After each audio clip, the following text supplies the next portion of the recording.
балдар айтып атышат, biraz орозонун фазилети, бирок эми орозонун фазилетин күнгө угуп атат болушуңуздар керек, бирок эки фазилет бар, жан бере турган. Биринчиси, кимде ким иман менен, соопту үмүт кылып, ибадат менен орозон тута турган болсо, ошол адамдын акыбети эле бир эле бейиш болот. Орозо тутуп атасың, иман менен, ишенип, Алла Тааламдын жакшылык шапааты, Алла Тааланын райымы болот десек.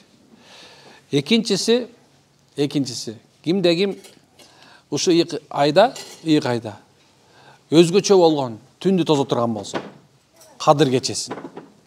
Алла Таала субханалла ошонун себеби менен Кадыр кечесин 1000 ай, 83 жыл 4 ай, бир өмүр, бир түнгө берилген. Алла Таала ошол түнү кимден тозуп кала турган болсо, бул дүйнөдө эле. Ал эч качан болду эми жаманчылык көрбөйт экен. Жаманчылык эмне дейт турган болсок, оору бар, кедейчилик бар, кордук бар. Мына ушу үчөөнү иншалла Таала ошол адам көрбөйт экен. Үчүнчүсү сооптун катылганында. Орозону туткандар үчүн сооп катылган. Эч ким билбейт ал кандай экен. Канчалык деңгээлде болоорун эч ким билбейт. Аны Алла өзү эле берет. Бирок уадасы отдельный эшик, бейишти көздөй. Ар-Райян деген. Алдар Ар-Райян сөзүн өзгөчө которушкан, башкача. Эми ал башка ибадаттардан өзгөчө болот экен. Эмне үчүн десе, соопту Алла Таала өзү өйрөтөт, өзгөчөчү. Өзү эле билет. Орозонун сообунчу эч ким эсептеп, мисалы билебиз, кимде эми намазды окуп турган болсо, мечитте окуп турган болсо, 25-тен 27-ге чейин сооп алат. Ким үйүндө окуса бир сооп алат, мисалычы, намаздачы. Эми анда күнөөлөр төгүлөт. Алла Тааланын рахматы болот, Алланын райымы берилет, билебиз кайсы. Бирок орозонуку эмнептир? Аллах сыр катары жашырып койгон экен. Демек, ушу үчөөнүн, ушу 3 фазилетке эле некен орозо тутпай коюш, бул өзү билбейм. Орозо эми ачкачылык эмес бул. Орозо бул ачкачылык эмес. Дени ачка болду, бирок рухубуз, жан дүйнөбүз тойду. Дени ачка болду, бирок жан дүйнөбүз эмне болду? Тойду. Анткени себеп биздин эң чоң болгон душманыбыз байланып, напсини менен байлап, аны ачка кылып, анан жүрөктү падыша кылып койдук дейбиз. Ушунда жеңиш. Кимдеги мына 30 күнүн ичинде орозо кармап атып, өзүнүн нафсисин Аллах ыраазы үчүн байлап койгон болсо, келаткан 11 айга ал бүткүл жанагындай бир күнөө иштерден сак болот экен уже. Андан өтүп келиш жеңил болот экен. Намаз окуш жеңил болуп калат. Орозо, нафил орозолорго 1-4 күн орозо кармаш оңой болот. Куран окуш оңой болот. Зикир кылыш оңой болот. Садака бериш оңой болот. Эмне үчүн дегенде ал 30 күндө ошол напсисин эмне кылды? Кул кылды, өзүнүн иманын падыша кылып алды. Кандай сон бекет? Машалла, ошон үчүн Алла Таала канча мүмкүнчүлүк берсе, аттың сахабалардын арман кылган ушул болгон да. Арман кылган. Ушундай аттан көрү менин эмем өмүр бою эле 12 ай толгон орозо болсо экен деп ойлошкон. Бирок Алла Таала бизге динибизди жеңил кылып бериптир. Ошо жеңилдиктин бири экен. Бирок экинчи нерсе, бул 5 нерседен алдын 5 нерсени жакында ганимет бил дейт. Бул өзгөчө сөз, пайгамбарыбыздын сиз менен биз үчүн берген чоң бир осуяты. Эгерде бирөө-бирөөнү жакшы көргөн болсо, аны үчүн эң маанилүү болгон, эң важный болгон сөздү айтат экен да. Ошол сенин жашооңо сөзсүз пайда берет деген сөздү айтат экен да. Ошол пайгамбарыбыз сага 5 нерсе келелектен мурда 5 нерсенин кадырын бил деген экен. Ошонун бирөөсүнө мен токтолом көп убакыттарда, сенин өлүмүң келелектен өмүрүңдүн кадырын бил. Өмүр, жашоо сиз менен бир эле келет. Экинчи берилбейт. Биз башкалардай болду, перевоплощение деп кайры мен чычкан болуп келем, ит болуп келем деп айта албайбыз биз. Биздин өмүрүбүз бир эле келет. Ошонун ичинде балалык, тестиерлик, уландык, жигиттик деген нерселер мында келип ушундай ар биринин өзүнүн орду бар. Ошонун себебинен мурунку замандагы адамдар балдары башкача болгон экен. Мисалга карап көрбөйлү бир нерсе. Имамдардын бирөөсү айтат, мен дейт Имам Газалини жаш кезинен билчимин дейт. Ал карасам бир күнү карасам көптөгөн жаш балдар ойноп атыптыр. Карасам Имам Газали кичине ушундай бир олтуруп алып ойлонуп атыптыр. Сен эмне кичинекей балдарда ойнобойсуң дегенде ал ушундай деп айткан экен. Устаз, таксырым, бул дүйнөгө биз эмне ойногону келдик беле деп айткан экен. Дагы бир жерде Имам Азам рахимулла таала Нурман бин Сабит рахимулла келатканда караса, бир бала дубалдын үстүнө чуркап келатыптыр. Балам, акырын балам. Жыгылып кетпе десе, устаз дептир. Мен жыгылсам жыгылайын, топодон топого түшөрмүн, бирок сиз жыгылбаңыз. Эгер сиз жыгылган болсо үммөт жыгылат деп айткан экен. Ушундай балдар болгон илгеричи, ушундай заман өткөн, ушундай бир деңгээлдеги акыл парасат өскөн жаш балдар өскөн экен. Ошолор акырында бала кезинде кандай болсо, качан бизге чоңойгондон кийин ушунча насааттарды берди. Ошол себептен мен көп айтам да, мынакей ар бирибиздинчи өмүрүбүз өзүбүздүкү. Адамдар байлыкта ар кандай болушу мүмкүн. Бирөөндө миллиард, триллиард, дагы бир мисалы бир государствосунун эмеси бюджети жетпегенчелик акча дүйнөсү болушу мүмкүн бирөөндөчү. Бирөө өтө сулуу болушу мүмкүн, бирөө өтө бай болушу мүмкүн, бирөө өтө акылман болушу мүмкүн, бирөө өтө бир зөкүр болушу. Ар бир адамдын өзүнчө нерсеси бар. Бир ушундай нерсе менен артталып бааланат. Бирок өмүргө келгенде, саат убакыт келгенде ар бирибиздин 24 эле саатыбыз бар. Аллах баарына бирдей берген. Эч кимдики биринен бирөөнө 25 саат берилген. 25 саат берилди саксың? Берди 24 сааттан ашабы сеники? 12 саат күндүз, 12 саат түн болду. Эми Алла Таала бизге убакыт менен ант берип туруп, ошол убакыт жөнүндө айтат. Убакыттычы эч ким эчтеке сатып ала албайт. Алдынaki азыр мына 15 мүнөт өттү. Биз ошол 15 мүнөттү келтире албайсың, эч качан кайра ошондой болбойт.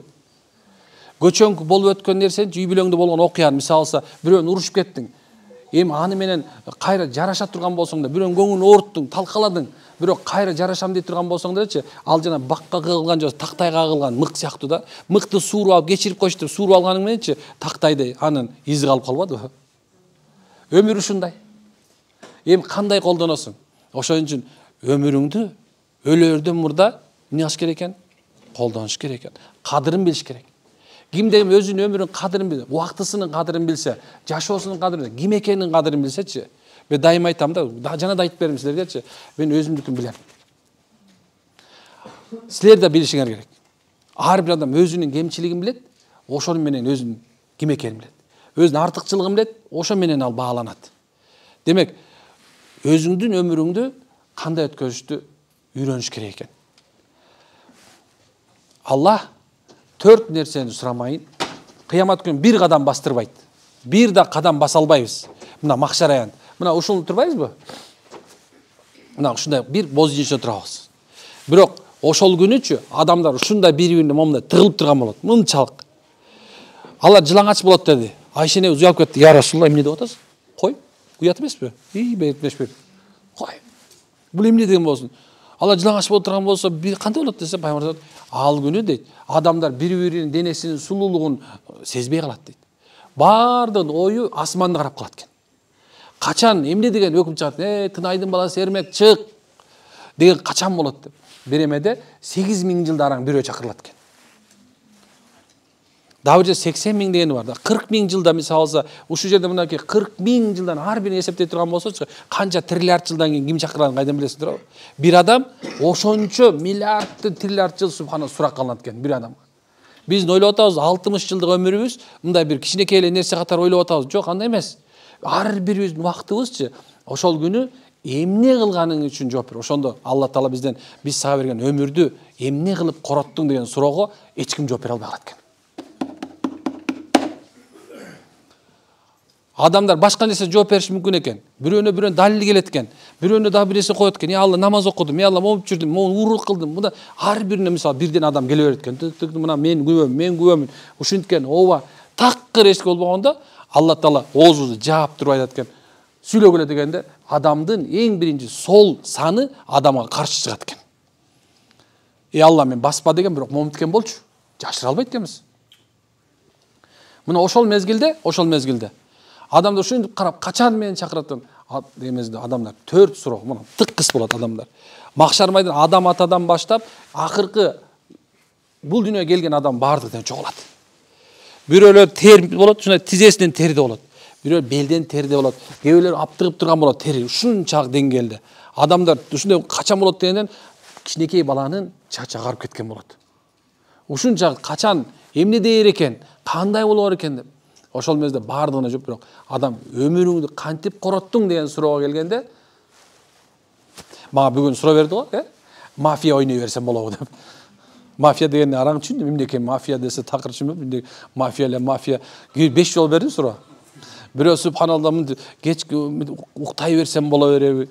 Анан адамдар өмүрүнө канчалык деңгээлде, мисалы канчалык деңгээлде өмүрүбүзгө мындай балта чаап атабыз өзүбүз. Убактыбызга балта чаап атабыз. Телефондо мисалы TikTok'ту карап, Instagram'ды карап, канча деген убактылар өткөрөт. Мынткен боюнчачы, баягынча бир эме көрдүм. Бир эмечи, мындай бир дагы бир 50 жылдан кийинчи адамдардын формасы маймылдыкындай болот экен. Боякча гарбаты болуп, мына кадимгидей башы мындай болуп, кадим жана мындай момдой болот экен да, мындай келе атасың да, башың бияк кылып туруп, момтуп калган болот экенсиң да. Мунун артка кетип калган болот экен да. Анан бул оң колу чоңураак болот экен да, мындай тигине кармагангачы. Деформация болот экен кадимгидей. Эненин ичинен бала деформация болуп чыгып баштайт экен. Анткенсе сиз менен биз жалаң ошону карап отуруп, балдарыбыз да ошол деңгээлге барат экен да. Пайдалуу нерсе көрүп атам дешиңиз мүмкүн. Мен сизди көрүп атам, устаз. TikTok'та сизди эле карап отурам. YouTube'да сизди көрүп атам, мен пайдалуу нерсе көрүп атам да. Ооба, келе мага окшогон молдолор сүйлөгөндөрүнө керек болсочу 10 мүнөт тургалы. Билесиңерби, эми боюнчачы, илим деңгээлиндечи, адам бир жерди пристально 15 мүнөт карап тура алат. 15 мүнөт гана информацияны ала алат, калганда 16 мүнөт болгондо мээси туура эмес иштеп баштайт уже. Көз биздики 276 мегапиксель болуп эсептелет көзүбүзчү. Билесиңерби, 276 мегапиксель деген эмне ушул билесиңерби? Мисалы эң менин айфонум азыр 2 экен, 2,1 мегапикселге чейин барат экен да. Аз көрдүм, тиги жерде айылды караттым да. Ошондо чыгып атат да. 2,27 1 мегапиксель деп чыгат да. Эми ошол эле мезгилде ушундай адамдар ушул нерсени карай берип 15 мүнөттөн ары карай албайт. Демек, убакытты баалай билгенде керек болсо сен пайдалуу деп аткан нерседен дагычы эмне экен, дагы өзгөчө бир пайда табыш керек экен. Үммөт үчүн пайгамбар аятта мен үммөтүм. Эки нерсе менен де жок болот деген. Эки нерсе де алсыз дептир. Айтып берейинби? Айтайынбы? Эстеп тургула анан. Айта берейинби? Баарың эле курсагы тойгондон кийин кызарып эле. Машалла. Курсагы тойгон билесиз, мындай адамдарда эме пайда болот. Биринчи ишенчек деген. Үммөт аябай ишенчек экенбиз биз. Аябай дайыма ишенип калат экенбиз да. Мен бир эме деметтим. Бирөө айтат, мен деген любойду алдап койгон болду азыр. Мына азыр карпсаң дейт да. Мындай для интереси макул десем, жаныма туруп эле бир кишини алдап туруп, чөнтөгүнө 1000 сом алып ал да. Анан айтатам, ооба дедим, сен жалганчылардын атасы экенсиң дедим да. Тиги каддабун алим болгон шайтандан кийин баласы окшойсуң дедим сенчи. Аябай алдамчы экен да. Анан айтатам, бирок сен бир нерсени унутуп калдың деп атам. Бул сага сен муну алдап койдуң деп сүйүнбө. Болгон нерсеси ушул эки, бул сага ишенген үчүн алдадым дедим да. Ишенген үчүн да. Ошон сенин үммөт субхана дайыма шайтанга шайтанга ишенип алданып калат экен. Ошондой шайтанга окшогон адамга алданып калат экен. Анын нафсисине алданып калат экен. Ошентип көп убакытта кыямат күнү Алланын алдына барган мезгилде Куранда бир кичинекей мынчалык аят бар. Бул ушунча аят бирок 10 барактык тафсирден турат да. Мындай эле сөз. Ал диалог между адам менен адам баласы менен шайтандын ортосунда диалог. Мынчалык эле. Ошондо адамдардын баардыгы келип шайтанды көздөп эй шайтан алейхилана, эй иблис алейхилана, эй наалаты, сен бизди жалган дүйнөдө ушинтип алдаган турбайсыңбы дегенде, жок дейт, мен силерди алдаган эмесмин дейт. Мен силерди көрсөтүп эле койгом, силер аркаман ээрчип кеткенсиңер дейт. Силерди ким алдаптыр дейт. Мен силерди тааныбайм даже. Мына ушундай сөз да. Ушу кичинекей ушундай сөз менен субханалла, Аллахым сактасын, ошентип эмне болот экен? Алданат экен. Адам сиз менен биз өзүбүздүн душманыбызды алдатып, өмүрүбүздү урдатып ийбеген аракет кылышыбыз керек. Өмүр кыска. Мына ушул жерде турганыбызчы, эч ким айта албайт, эртең жашайм деп. Эртең мен бармын деп эч ким айта албайт. Эртең мен мындай кылам деп эч ким айта албайт. Ошол себебинен өмүрдү туура өткөзүштүн планын жазыш керек. Мен кээ бирде айтам, кел мындай кыла дейм да, жөн эле эмес, кээ бир убактарда, мисалы алса, колуңа блокнот алып ал, мен блокнотум үйдө, тилек каршы көрсөтөт элем, бирок мындай чочуп кетмек болсо, сен молдосуңбун дей эмексиңер да. Анткени баардык эле ушундай бир көз караш түзүлүп калган билесиңерби? Мындай диндар адам десечи, Кудай жазганын көрөм деп эчтеке кылбайт деп турабы? Кудайдан болот, балбол. Туура, баардыгы Кудайдан болот. Туура, 100% ошондой болот. Бирок менин алды 30 жылдык планым бар билесиңерби?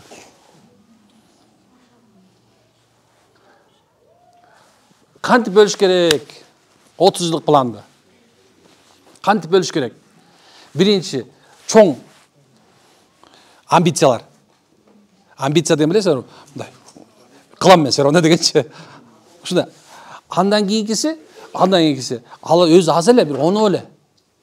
Андан кийинкиси ошого жетүүнүн средстволору. Андан кийин ошол средстволор бир 20дай, андан кийинкиси ошол жете турган жолдун дагы жолу 100дөгөн жолу бар. Биз мусулмандар бир түшкөн тешикке экинчи жолу түшпөйбүз. Ошонун себебинен биз өмүрдү эч качан текке кетирбейбиз. Өмүрүбүздү субханалла эч качан мындай алдатып ийбейбиз. Мына бүгүн кылып атасың да. Мына бүгүн болбой калды, мына азыр болбой калды. Коркпо. Это не проблема. Мына азыр ошо ойлоп келаткан, ушуну канча пландап келаткан нерсең бүгүн болбой калды да. Бүт бар талкаланып кетти. Коркпо. Оңго деле бурсаң болот, солго деле бурсаң болот. Демек, эмне болгон болсо болду да турабы? Демек, ушуну түшүнүш керек экен. Өмүрдү коротууда, өмүрдү пайдаланууда эң биринчи сенин жашооңдо максатың болуш керек. Биринчи максат, субханалла, бейишке кирүү жолу. Бейишке кирүү үчүн иманды өлүш керек да турабы? Кимдин мечтасы болбосочу, эгерде өлүм алдында турганда келме менен өлөм деген мечтасы болбосочу, анда бул жерде эч качан диний ишти кыла албайсың. Дин жөнүндө сүйлөй албайсың, анткени сен жүрөгүң пустой да. Иманга пустой. Иман жолун түшүнө бербейсиң, ошону кылгың келбейт. Турабы? Ошол себептен эң биринчи мына максатың бейиш болду, эми ошого жетиштин бир жолу бул келме айтып өлүү. Эмне кылыш керек? Келме айтыш үчүн анда сен намазга турушуң керек. Зикирлерди кылышың керек. Бирок албетте сонун эгерде сенде болуп туруп, ошол өмүрүңдө мисалы Алла берген болсо, сен намазың окусаң, орзоң тутсаң, ажылыгын кылсаң, ошол нерсени Алла үчүн короткон болсоң, демек туура максаттасың. Айтайын эмне экен? Ошого жетүүнүн жолун үйрөнүш керек. Мына аз боорчу, мынакей балдарга рахмат, Алла ыраазы болсун, ушундай нерсе чогултуп, мына боорекичи келмеге жетүүнүн бир максаты. Ушундай нерселерди калтырбагыла. Сабактар мисалы кай жерде диний тренинг болуп атса, кайсы жерде диний сөз болуп аткан болсо, ошону барып, угуп, баса калып өзгө пайда алышыбыз керек. Демек, өмүрдө коротуп ийбеш үчүн, шайтанга алданып калыш үчүн динибизди алдырып ийбешибиз керек экен. Ким динин алдырбаса, калган нерсеси оңой болот. Демек, өлгөнгө чейин деген нерсе, бул бүгүн бар, эртең жокпуз деген сөз. Мына бүгүн барбыз, мына эртең кылам дедиң, эртең намаз окуйм дедиң. Бүгүн окубайм, эртең окуп баштайынчы, бирок эртең менен чейин барсыңбы? Мен эртең жолук салып баштайм. Сен эртеңге чейин барсыңбы? Мен эртең садака кылам. Эртеңге чейин ошо байлыгың болобу сенде? Мен эртең ушул эме кылып зикир баштайм. Эртеңге чейин убактың барбы? Жок, эртең аракты тыштайм. Эртең тамекини тыштайм. Эртең кылам деген сөзчү, субханалла, сен өмүрүңө балта чаба турган нерсе. Ошон үчүн бүгүн кылабыз биз. Качан кылат экенбиз?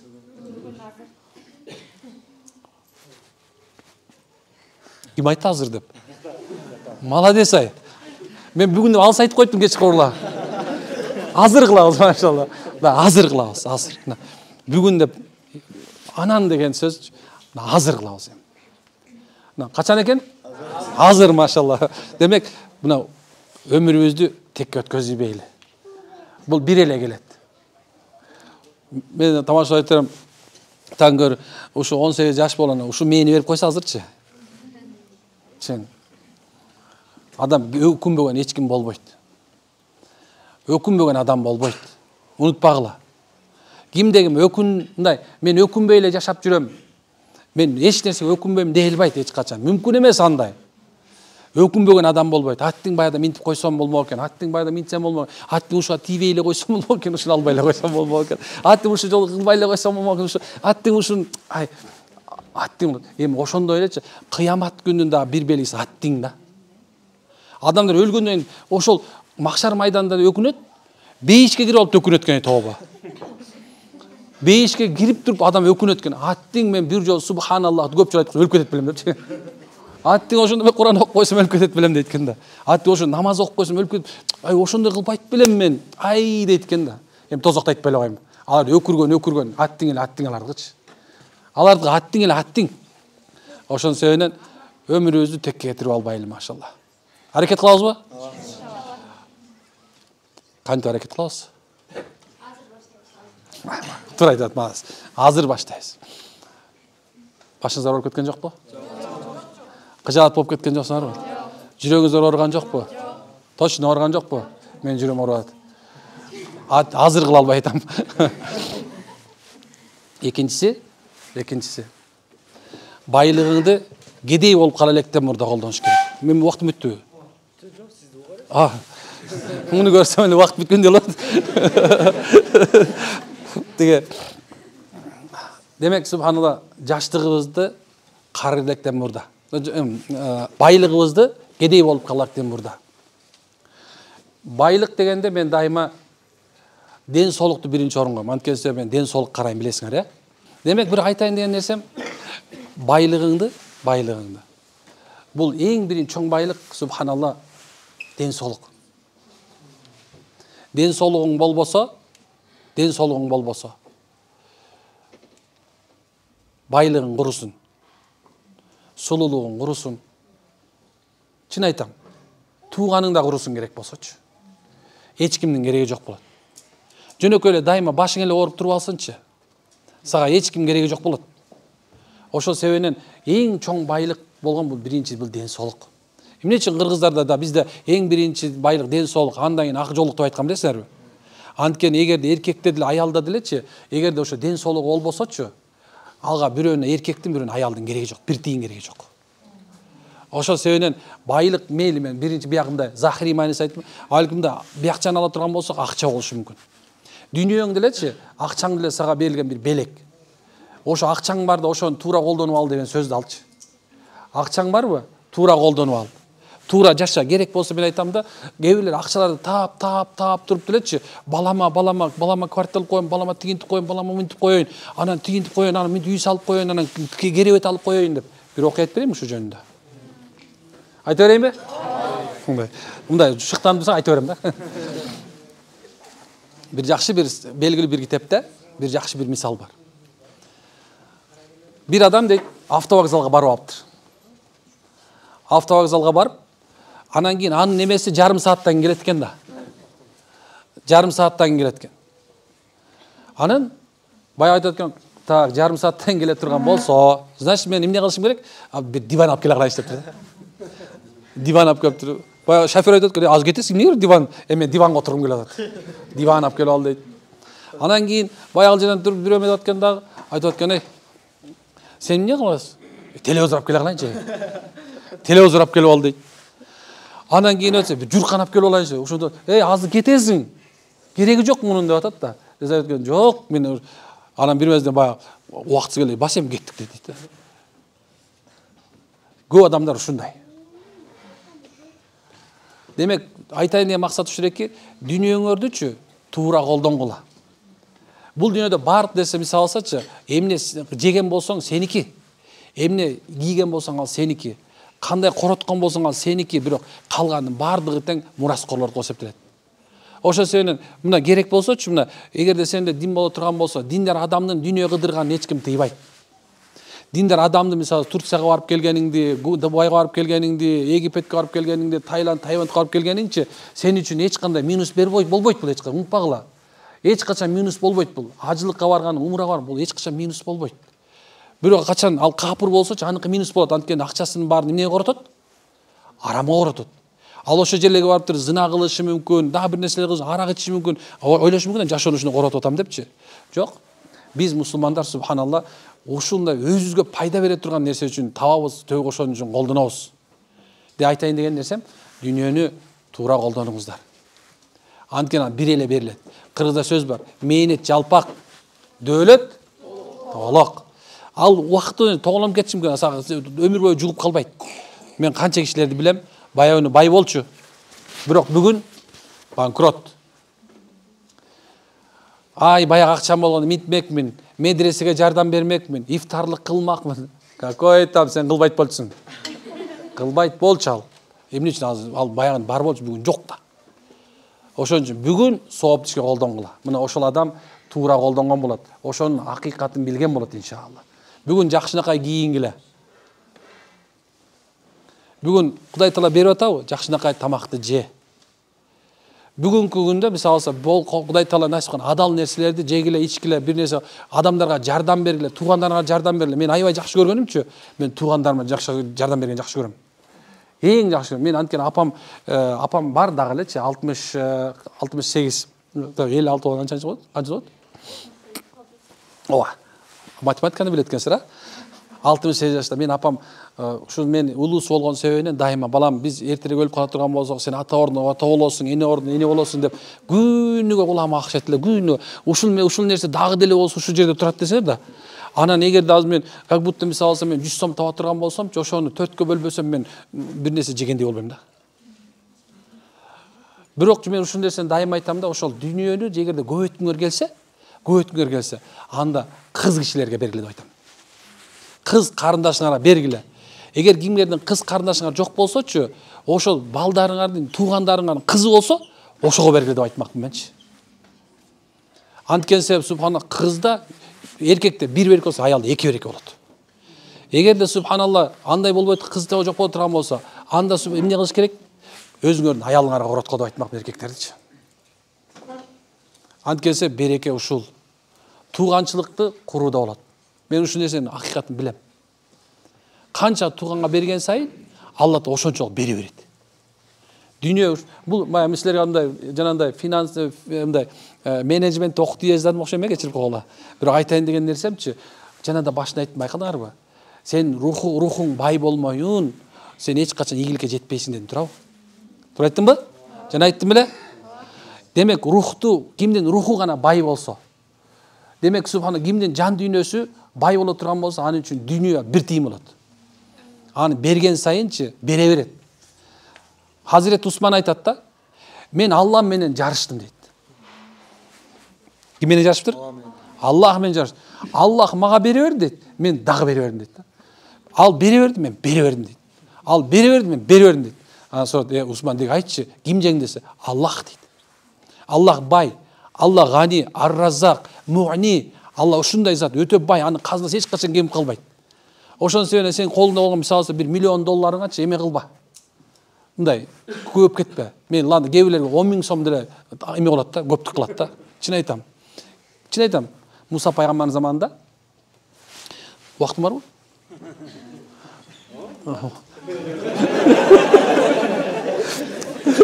Чынында бир жарыктап алыңыздарчы. Тажап кеткен жоксуздарбы? Тазабасаңар эле болду. Ал силер мен балдарымсыңарда, кээ бирлер жеңелерип келсиздер, эмес. Бирок айтайын дегеним субханалла, баягы насаат бериле турган жерге. Силер ушунча талап кылып турасыздар, курсаңар тоюп турат, сонун машалла. Жана ачка болчусуңар, укпай аткансыңар дегенде, кулак дыңылдабай калды тура, давление көтөрүлдү. Байлык жөнүндө.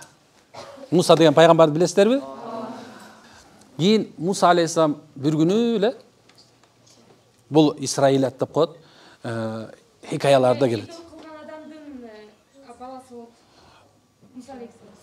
Жок, аз суроо берген, сураны анан айтасыздар. Анан Муса алейхиссалам келатса, караса суунун этегинде бирөө көмүлүп туруптур. Ой, сага эмне десе, айтат экен. Мен эчтеке кийимим жок дейт. Эчтеке кийимим жок. Мен айла жок ушуну көмүлүп жатам. Кечинде чыгам дагы элдердин жугундусун жеп кайра келип жатып алам ушуну дептир. Алла, пенделериңе да ушунча зулумчулук кыласыңбы? Берип койчу ушуга дептир. Пайгамбардын айтты, омин омин деп туруп. Кеткенден кийин баягы адам кыймылдашып эле бир нерсеге буту урунуп тур. Акырын барып алса, караса бир мындай бир жылтыраган бир таш экен. Эптеп бир нерсе таап алып, ошол замандын алтын зергерине барып, муну аласың десе, айтат экен, муну алганга менин акчам жетпейт дептир. Баары чогулуп туруп. Эч ким акчасы жетпейт экен. Бир алса бул шаардын падышасы алат, башка эч ким ала албайт дептир. Макул. Баягыга метет, барса айтат, мен сага жарым байлыгымды берейин дептир. Шаардын жарым байлыгын падышачылык. Ошентип сатыптыр дагы, анан жашап баштаптыр. Кайрымдуулуктан мындай ачкачылыкты көргөн адам ушундай да билесиздерби? Анан кийин баягы мен дайыма айтам да, мындай жаңы байыган адамдан корккула деп айтам. Жаңы байыган адам опасный болот. Аны менен дос болбогула. Чын, эчтеке көрбөй жүрүп туруп бай болгон адам опасный болот кээ бирлеричи. Кээ бирлер билет, ошол нерсенин кадырын билет, анан мындай сага жакшы мамиле кылат да. Ладно, башка сөз кирип кеттим, кечип калгыла. Анан ошондо отурган Муса пайгамбар кайра келатса, адамдардын бардыгы тең баягы адамды сүдүрүп, сүйрөп алып, баягы ташпараң ала турган жерге апараттыр. Сот, каяка апарасың муну? Алланын пайгамбары. Көчөгүн эле бул жерде кумга көмүп жаткан адам эле. Мына Алла Таала ушундай байлык бийлик берди, көчөгүнү бир адам өлтүрүп салды.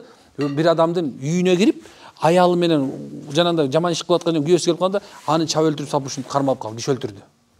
Десе, Муса пайгамбар айтты, Алла, бул эмне ушундук? Сен буга берип коем ушундай кыласың? Муса пайгамбар каламуллах да, Алланын мен прямой сүйлөшкөн киши да, Жабрейил ортодо жок болчу. Жабрейил периште жок, сүйлөшөт эле. Сөз өзү менен. Алла айтат экен, Муса, мен мунун ушундай болуп калганын билип туруп дейт, кумда көмүп койгон болчумун дейт. Сен сурадың, мен эмне кылам? Көрсө, кээ бир адамдаргачы, дүйнө жагына келгендечи, кумда көмүлүп турган жакшы экен да. Кээ бир адамдар 100 сом болуп тур, 101 сом болсо көөп кетет экен. Кээ бир 1000 сом табыш эле керек экен, 1000 сом, 1 сом болсо 1000 сом болсо дердейип кетет экен да. Эмне кыларын билбей атат. Кээ бир адамдар миллион көтөрөт, миллиард көтөрөт, адамдык сапатын жоготпойт экен. Ошондо Алла Таалачы кимге эмне беришти өзү билет. Ошо сен азыркы турган нерсеңерге силерге кайсы нерсе берилип турган болсочу, Алла, сен мени көтөрө турган чагы берип атасың. Ушуга шүгүр десең, Алла өзү айтып аткандачы, силер шүгүр кылсаңар, мен силерге көйт берем дейт. Сонун бекен? Аллах Таала менен содулашкан жакшы бекен? Демек ушул сага эмне Алла берип аткан болсо, ошону кедей болуп калганга чейин, жок болуп калганга чейин туура колдонуп калла деген ойду айткым келди иншалла. Аракет кылабызбы? Анда мен болдум окшойм, Аллах разы болсун, бизден кечирип коюңуздар. Кудайым береке берсин. Ар бир нерсенин өзүнүн акыйкаты бар. Орозоңуздар кабыл болсун. Кудайым силерди жакшы көрөт экен. Абдан жакшы көрөт. Чын айтам, эмне үчүн жакшы көрөт билесиздерби? Анткени Аллахым сиз менен бизгечи орозо тутушка мүмкүнчүлүк берди. Алла баарын эле берген жок. Бирөөнү оорутуп койду. Бирөөнү болсо субханалла жолотпой койду керек болсочу. Аллах Таала ушундай зат да, кимди сүйсөчү, ошо сүйгөнүнө амалдарды бере берет. Эгер сизди намаз окутуп койду мына, кимди намаз окутуп койгон болсо Кудай Таалам, демек аны 100 эсе жакшы көрөт деген сөз. Кээ бирлерине болсо Алла Таала садака беришке мүмкүнчүлүк берип койду. Мына карасам, мына силердин тамак жедиңер. Бир какой мисал болсо, бир нече акча үйдө жегенден көбүрөөк бердиң.